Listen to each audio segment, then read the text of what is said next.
Hi guys, welcome back. Now today we are looking at free wipe day starter bases. Now everyone knows on wipe day it's probably the hardest day to keep your base overnight because you have the sweat diehards who will raid anything. So I'm trying to do free bases, 2 of which are bunkers to give you space and security. Now I've got a base coming out on Wednesday which is a single base, which is a bunker base but with a twist because it's very low upkeep. Now as you come in you can see this is standard 2x1 with the airlock, however the TC is in a triangle on its own. Now the reason for this simple being is you can separate it away, so if people get in and if you do have the bulletproof window, they're going to have to spend more to actually get there. So they're going to have to weigh up the factor if it's worth actually raiding the TC as well. Now, I would only keep this for the first day, then expand off it or move to your actual base. However, it's ideal because of the space inside to get you started. And it's very easy to put up and put in place. I would recommend making the triangle for the TC in full metal before you go offline because it costs more to get through. Now the first of the bunkers is a standard stability bunker. Everyone knows them, everyone sees them. You can tell it's a bunker from outside. That in itself, if it's all metal, is really a deterrent which will probably stop people from getting inside anyway, because the gamble is, are they going to spend too much to get in? Now with only having 2 squares, it's a bit smaller. I'm not going to show you where to put everything inside the base. It's up to you because people have their own ways of doing things. But bear in mind you can pick things up like research benches, so you don't have to worry too much about them. But you need to put a bag in here as well to take away the twig to actually get in. Now, the second of the bunkers is the same method, however it's a bigger size inside, using the same method of having the TC separated inside as well. Now I've left this in stone just for the time being, but again I would try and metal as much of this as possible, especially the walls around the actual bunker itself and the ceilings and the foundations if you can. Now as you can see, a lot bigger in here. You can actually get to the workbench as well. I've got the UI off so you can't see it, but you can. The TC would be in this triangle, again making them work harder to get it because everyone's going to get raided. The key is to try and make them work for it as long as possible and spend as much as possible, because that's going to bring counter raiders, give you time to get online or get back from anywhere you're doing as well. So it's trying to make sure that whoever's doing it is seriously going to have to work hard to get it done. So guys, these are free white day starters. I'll go through how each of them are built. They're very self-explanatory. However, if you're new to the game, obviously you may not know and might need a little bit of guidance on how it's done. So guys, sit back and we'll jump straight into how they're built now. Now starting with the 2x1 with the 2 triangles. Now this is extremely easy to put up. You can do this in stages as well, just with 1 square and your TC in the triangle and work your way out. As I said, it's not very hard to get this one up. You should stand a 2x1 just with the separated TC. So I will show you how much it costs. I'll also put the roof on as well to show you how much it's going to cost in stone, just to get you started, because it's obviously going to be quite low because there's not a lot to the actual base itself. Now bear in mind you want to have your doors in a way where it's going to give you an airlock as well. Inside, if you can, get a garage door. Obviously if it's a fresh wipe you may not have the BP for this, but a lot of people tend to stay on servers where they have BPs, so if you are starting I'd recommend having a garage door in the centre at least. I mean, I always like to have an airlock where I use single doors so I can defend if required. However, you may not like to do that.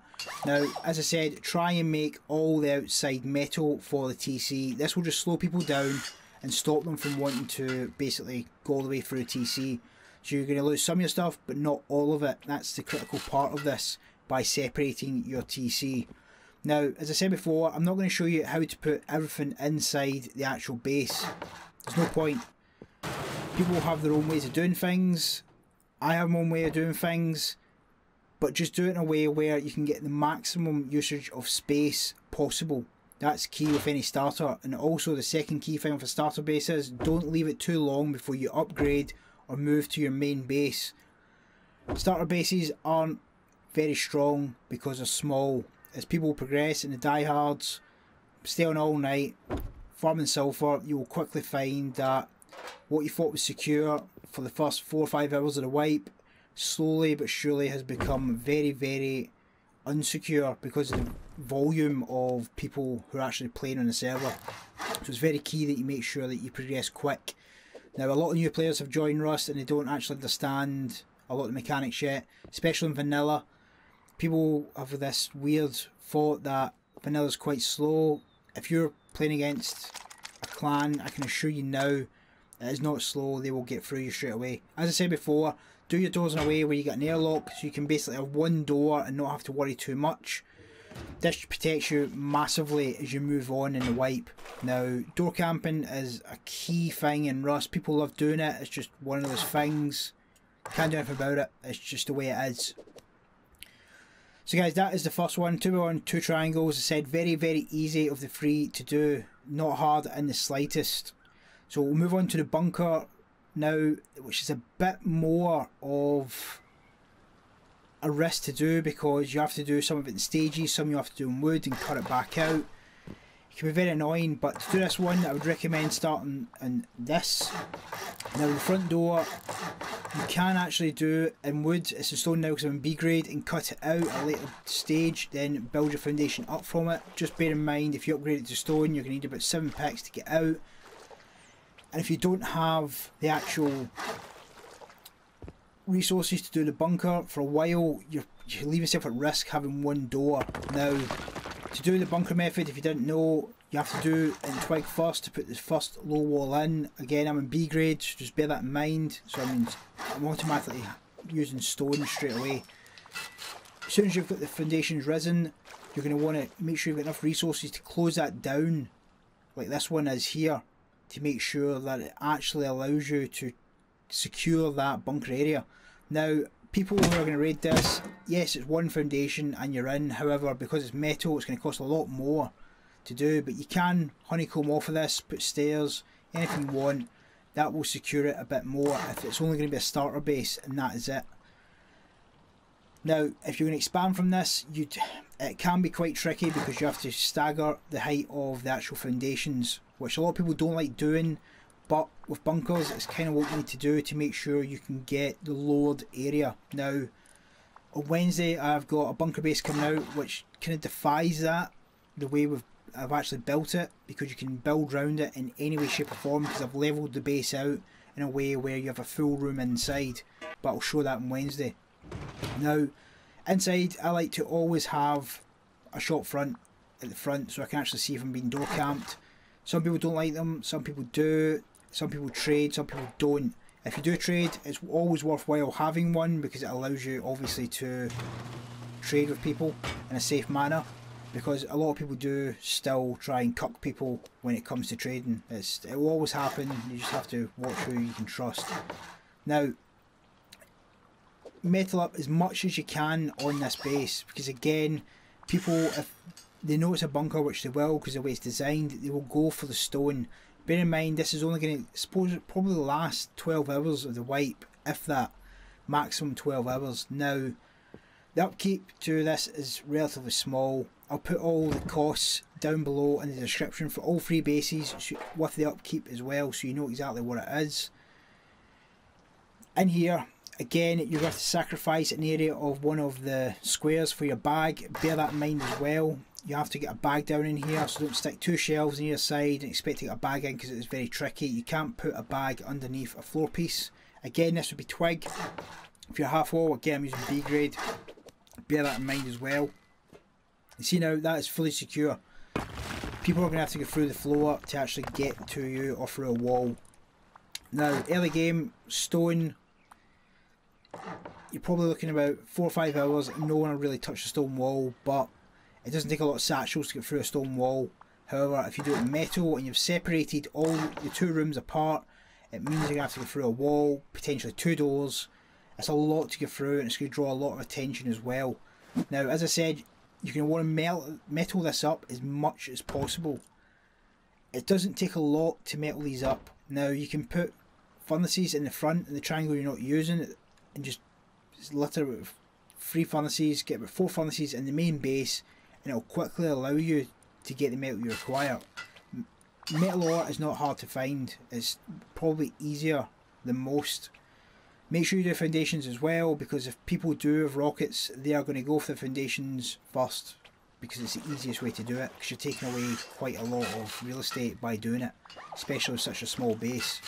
Now, the stairs are in stone because again I'm using B grade. However, you put them in twig if you were going to expand this base.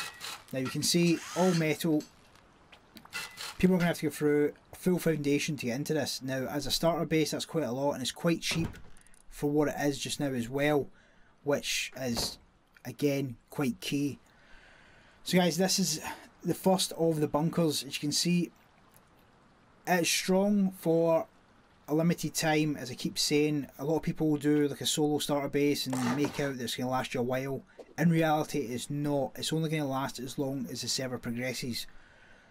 If you again want to progress and use this as a full base, then by all means. However, you have to bear in mind you have to stagger some foundations to make it work properly. So guys, we'll jump into the second bunker, which is a bit more spacious. Now the second one, basically using the same principles as the first, just with the extended triangles at the back.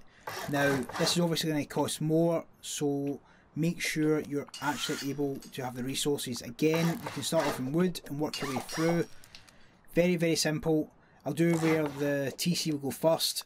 If you have the armoured window already in place, or a door that you're going to use, and you can get the TC up, stick it in there and just come back and forward and use your TC as a storage box. Just keep opening the door, make sure no one's around, and just keep filling it up. Now again, I'm using B grade, put this through. This is where your door would be in wood, then you cut it back out, again using B grade so it's in stone. Once you have all the resources you can, start filling it up inside as well. Now bear in mind it can take quite a while to try and get a lot of things on a new BP wipe, i.e. the garage doors. Some people are lucky, get them straight away, some people aren't.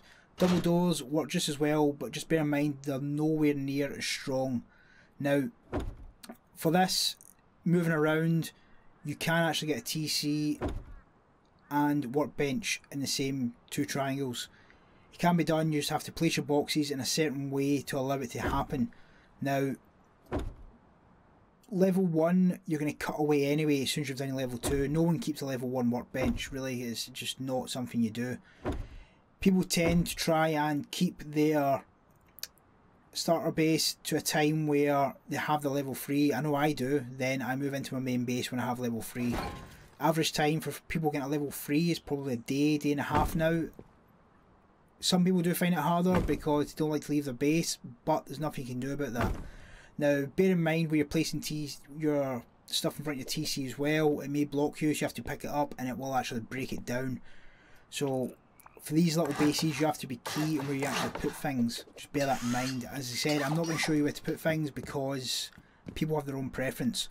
As before, you're going to put your walls, doors all around the front any way you want. For this one I'll put just a standard walls and one door. Very simple.